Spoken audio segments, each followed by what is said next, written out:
वंदे मातरम, सुजलाम सुफलाम मलयज शीतलम शस्य श्यामलाम मातरम, वंदे मातरम। क्या आप जानते हैं कि ब्रिटिश शासनकाल में गुलामी के खिलाफ दिलों में स्वतंत्रता की ज्वाला जलाने के लिए सिर्फ ये दो शब्द ही काफी थे। ये दो शब्द देशभक्ति का प्रतीक है, जिन्हें सबसे पहले आजादी के आंदोलनों के दौरान बंगाल में गाया जाता था। धीरे धीरे ये पूरे देश में लोकप्रिय हो गए। ये गीत भारत का राष्ट्रीय गीत है, जिसकी रचना 7 नवंबर 1876 को की गई थी। भारत में इसका सम्मान राष्ट्रगान की तरह होता है, पर इसे कभी राष्ट्रगान का दर्जा नहीं मिला। वहीं इस गीत को लेकर इतिहास में मुस्लिम पक्ष ने इसका विरोध भी किया है और कांग्रेस ने वंदे मातरम के टुकड़े भी किए हैं। तो आज के इस वीडियो में हम आपको वंदे मातरम का इतिहास बताएंगे, साथ ही हम आपको वंदे मातरम पर मुस्लिम पक्ष के विरोध के बारे में जानकारी देंगे और हम आपको ये भी बताएंगे कि आखिर वंदे मातरम पर कांग्रेस ने कैची क्यों चलाई थी। तो चलिए अब इतिहास के कुछ पन्ने पलटने का समय हो चला है।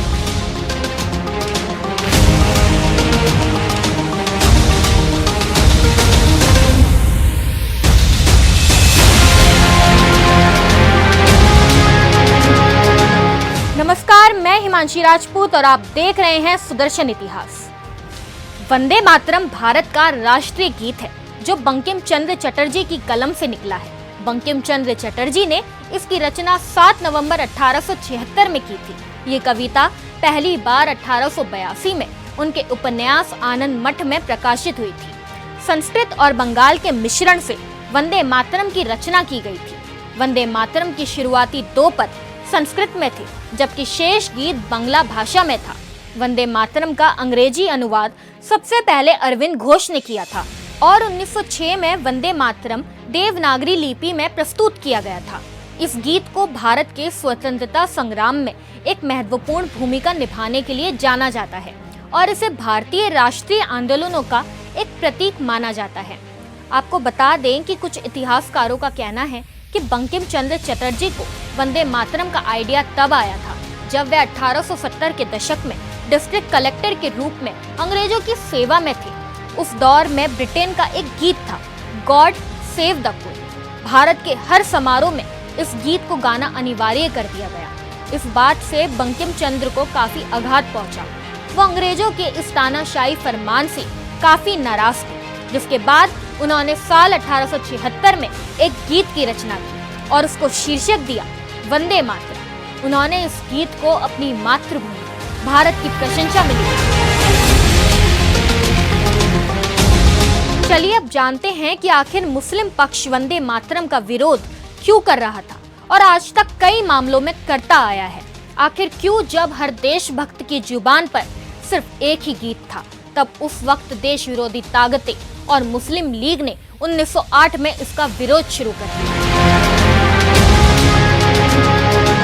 दरअसल वंदे मातरम को हिंदू राष्ट्रवाद के प्रतीक के रूप में देखते थे और कुछ मुस्लिम समुदाय इसे अस्वीकार करते थे, नकारते थे, क्योंकि वंदे मातरम में मातृभूमि को देवी के रूप में वर्णित किया गया है, जो कुछ मुस्लिम समुदायों के धर्म के अनुरूप नहीं है, क्योंकि इस्लाम में केवल अल्लाह की पूजा की अनुमति है। इस्लाम में माना जाता है कि अल्लाह के अलावा कोई पूजा के योग्य है ही नहीं, और इस गीत में मातृभूमि की वंदना और देवी देवताओं का जिक्र किया गया था। मुस्लिमों ने इस पर नाराजगी दिखानी शुरू कर दी, जिसके तहत अमृतसर में हुए अखिल भारतीय मुस्लिम लीग के दूसरे अधिवेशन में 30 दिसंबर 1908 को भाषण देते हुए सैयद अली इमाम ने वंदे मातरम का विरोध किया। इसके बाद खिलाफत आंदोलन के जरिए ये भावना और प्रबल होती चली गई कि वंदे मातरम इस्लाम विरोधी है। मुसलमानों का मानना था कि ये गीत, जिसे आनंद मठ उपन्यास से लिया गया है, वह उपन्यास मुसलमानों के खिलाफ लिखा गया है। जिसके बाद उस दौर में देश की सबसे शक्तिशाली पार्टी कांग्रेस ने वंदे मातरम का विरोध राजनीतिक उद्देश्यों के लिए करना शुरू कर दिया, जिसको मद्देनजर रखते हुए सन 1937 में कांग्रेस ने जवाहरलाल नेहरू की अध्यक्षता में एक समिति का गठन किया, जिसमें मौलाना अब्दुल कलाम आजाद भी शामिल थे। आजाद ने गीत को पढ़ा और पाया कि इसके शुरुआती 2 छंद इस्लाम विरोधी नहीं हैं। उनके अनुसार इन 2 छंदों के बाद हिंदू देवी देवताओं का उल्लेख है।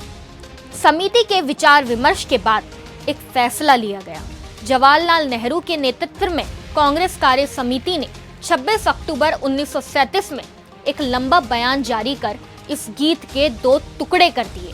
फैसला लिया गया कि इस गीत के शुरुआती 2 पदों को ही राष्ट्रीय गीत के रूप में प्रयुक्त किया जाएगा। सन 1896 में भारतीय राष्ट्रीय कांग्रेस के कलकत्ता अधिवेशन में गुरुदेव रविंद्रनाथ ठाकुर ने ये गीत गाया। 5 साल बाद यानी सन 1901 में कलकत्ता में हुए एक अन्य अधिवेशन में चरणदास ने इसे फिर से गाया। 1905 के बनारस अधिवेशन में इस गीत को सरला देवी चौधरानी ने स्वर दी। बाद में कांग्रेस के कई अधिवेशनों में इस गीत को गाया जाने लगा। आजादी के बाद डॉक्टर राजेंद्र प्रसाद ने संविधान सभा में 24 जनवरी 1950 में वंदे मातरम को राष्ट्रीय गीत के रूप में स्वीकार कर लिया। उन्होंने इस गीत को लेकर कहा था कि वंदे मातरम गीत, जिसने भारतीय स्वतंत्रता संग्राम में ऐतिहासिक भूमिका निभाई है, को जन गण मन के समान सम्मानित किया जाएगा और इसे समान दर्जा दिया जाएगा। पर अब सवाल ये है कि वंदे मातरम के 2 छंदों को छोड़कर बाकी 5 छंदों में कैची चलाकर आखिर फायदा क्या हुआ, या मुस्लिम वर्ग पर इसका क्या असर पड़ा। इतना करने के बाद भी मोहम्मद अली जिन्ना जैसे कट्टरपंथी लोगों को और बल मिल गया। यहाँ तक कि जिन्ना ने 1 मार्च 1948 को इस गीत के विरोध में the new times of Lahore में एक लेख लिखा। कांग्रेस ने अपने राजनीतिक उद्देश्यों के लिए इस गीत के 2 टुकड़े कर दिए, इस पर कैची चला दी, लेकिन जिनके लिए कांग्रेस ने वंदे मातरम को खंडित कर दिया था, सन 1947 में उन्होंने ही भारत के 2 टुकड़े करा दिए। आशा है कि आपको वंदे मातरम का पूरा इतिहास और इससे जुड़ी कई जानकारियां मिली होगी। अब मैं आपसे विदा लेती हूं और मिलती हूं अगली वीडियो में। धन्यवाद। जय हिंद, जय भारत।